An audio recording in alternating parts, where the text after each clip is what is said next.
Well, hello there, world, and welcome back to the Dweebatron channel. In episode 9, we will talk a little bit about Fire King. I will give you an introduction to Carnival glass, and I'm going to give myself a report card to see how I'm doing on my project regarding growing my store. So let's see what sold recently. But before we get into that, let me just say that the camera I ordered showed up, and it was a big disappointment. It was not at all as advertised, and neither was their 30-day return, because I couldn't do that either. So I'm going to have to try again with that. In the meantime, I'd like to know what you would like to see on my channel. Would you like to see more of me finding things, or would you like me to talk more about how I sell things, the actual process, or what? Let me know, and I'll get right on it. Well, surprise, surprise, another beer opener sold. I think this is Black Label opener number 7 out of that lot so far. This one's selling for $5.95. Remember the American pattern from our last discussion? It's the cube-based pattern by Fostoria Glass. This vase sold for $18.55. And that brings us to this black spotted Fire King mixing bowl that I recently sold for $55. So let's talk about Fire King for a minute. This Fire King book was one of the first reference books that I bought when I first started hunting for glass to sell. I had already heard of Fire King, and I figured it would be something that I'd be able to find at yard sales for bargain prices. I was right, and that is still true today. For example, I found this bowl for only $6.99 at my local thrift store. So what is Fire King? Fire King was a line of glassware produced by the glass company Anchor Hawking. The Fire King line encompasses a multitude of different patterns and styles. And not all pieces of Fire King sell well, so it pays to do your research a little bit before buying some. Here are a few pieces that have recently sold well on eBay. This platter is in a pattern called Swirl, and this color is called Roseite. There is also a lighter shade of pink, which isn't as collectible as the Roseite, but as you can see, Roseite is quite collectible. This platter sold for over $900.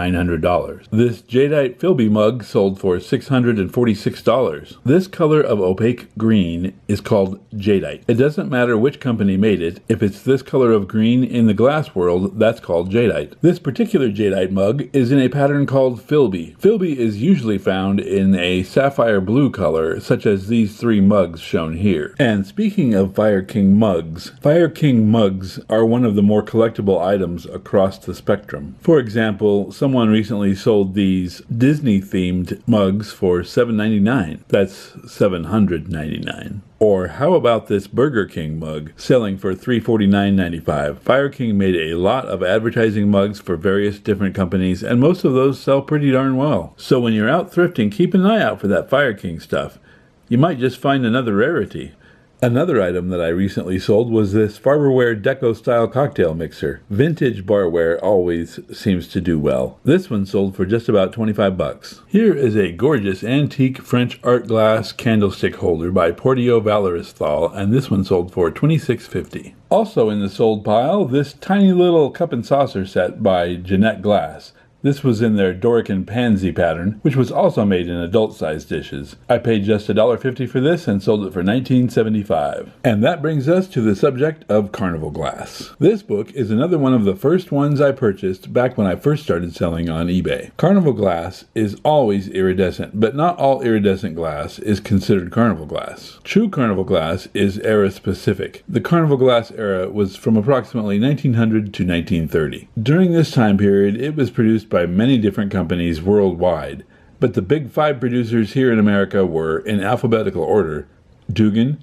Fenton, Imperial, Millersburg, and Northwood. It was made in every shape and color imaginable. The color is denoted by the base color of the glass, not by any of the colors produced by the iridescence. The iridescence comes from iridescent salts sprayed on and then fired on to the base glass. Here is a green Carnival glass bowl made by Fenton in their coin dot pattern. It was produced around 1911. This one is currently for sale in my store. Also currently available in my store are these 2 gorgeous punch cups by Northwood. These are in their Acorn Burrs pattern. Here is a piece of Fenton Carnival glass that I sold recently. This bowl is in their Stippled Rays pattern, first introduced in 1908. It sold for just about $25. Incidentally, whenever Carnival glass has that orangish looking iridescence on a clear glass base, it's called marigold. It's one of the most common Carnival colors that you'll find when you're out hunting glass. Here's another piece of marigold Carnival glass recently purchased from my store. This one was made by Imperial Glass in about 1912 in the windmill pattern. This piece sold for $23.43. So now you know a bit about Carnival glass, so you can be on the lookout for it.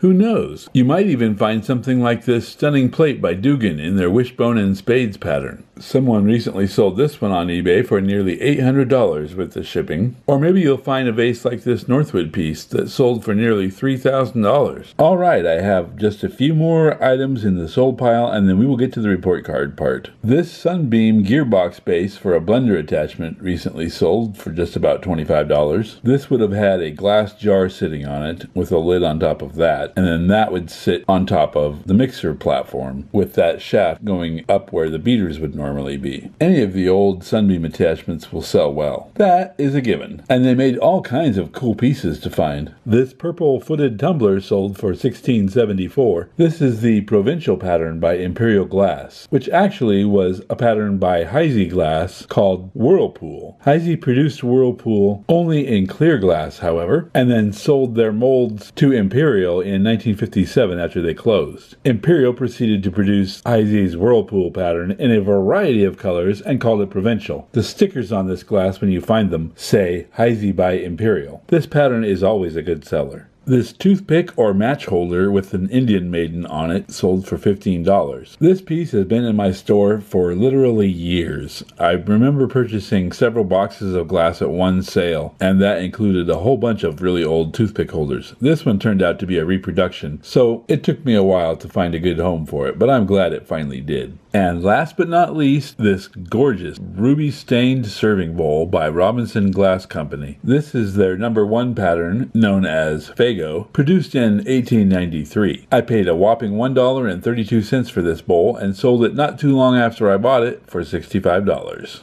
Alright, let's check out my statistics from before and compare them to today. So here is a screenshot from episode 1, just the stats, ma'am, that shows I had 182 listings containing 232 items for a total of $5,584 in inventory for sale. I don't know if July 25th was the exact date that I took that screen capture, but that's the date that I posted this video, episode 1. Just the stats, ma'am.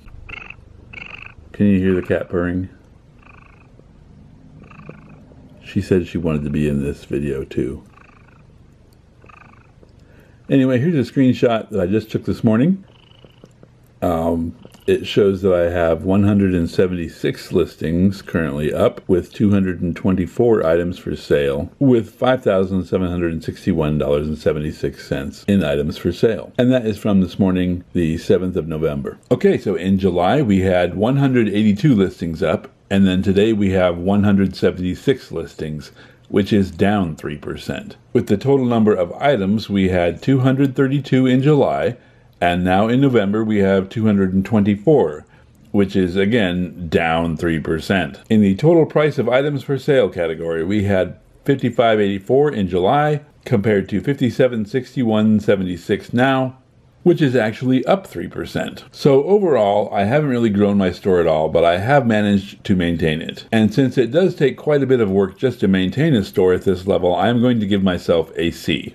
Now, I know what happened. In the first half of this year, I worked fairly hard at growing my store, and I did grow it. But in July, I started working on making videos, and to do that, I was using up the time that I was previously using to get new listings up. And there is direct evidence of this in my sales. My sales grew and grew all year until July, when they started to go down. I did less than half of the sales volume in October as I did in July, and frankly, that should be the other way around. So I know what I have to do. I have to wring out my time towel and squeeze a few more hours out somewhere to keep getting new things listed and make that a priority. I am going to try and get at least one new item listed for sale every day. That may sound simple, and maybe it is. I guess we'll see. I'm not going to give up on making more videos. I'd really like to be putting something out at least once a week, and this is also a goal I am working towards accomplishing. On that note, thank you so much for watching, for liking, for subscribing, and for just being you. That wraps up episode 9, so until next time, take good care of each other, and I'll see you then.